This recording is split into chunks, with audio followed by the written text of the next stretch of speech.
पाहूयात पुढची मोठी बातमी। शेतकऱ्यांच्या कर्जमाफीच्या मुद्द्यावरून आक्रमक होत उद्धव ठाकरे यांच्या शिवसेनेनं आज छत्रपती संभाजीनगरमध्ये हंबरडा मोर्चा काढला। उद्धव ठाकरे स्वतः यासोबतच आदित्य ठाकरे देखील सहभागी झाले। ठाकरेंच्या शिवसेनेच्या नेत्यांसह मोठ्या संख्येने कार्यकर्ते आणि शेतकरी देखील या मोर्चामध्ये सहभागी झाले होते। यावेळेला उद्धव ठाकरेंनी राज्यामधल्या महायुती सरकारला चांगलंच धारेवर धरलंय। शेतकऱ्यांची संपूर्ण कर्जमाफी करा, अन्यथा रस्त्यावरती उतरू असा इशारा देखील ठाकरेंनी सरकारला दिलाय। दरम्यान ठाकरेंच्या मोर्चावरती एकनाथ शिंदेंसह भाजपच्या नेत्यांनी टीका केली।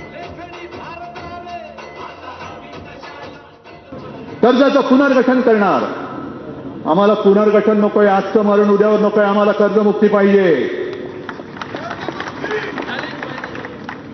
मग आपल्या मुख्यमंत्र्यांनी असं काहीतरी ते बोललेत, म्हणे यांना अधिकार काय, मला अधिकार आहे, फक्त तुमचा अंगठा आणि तुमच्या खात्यात पैसे दिले होते की नव्हते, होतं हो नाही तर नाही सांगा।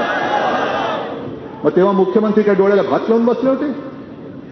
आज हंबरडा मोर्चा नाहीये, हा इशारा मोर्चा आहे। सरकारला आम्ही इशारा देतो आहोत की जर तुम्ही कर्जमुक्त केलं नाहीत तर आम्ही फक्त मराठवाडा नाही तर अख्खा महाराष्ट्रातला शेतकरी रस्त्यावरती उतरून तुमचा विरोध केल्याशिवाय राहणार नाही।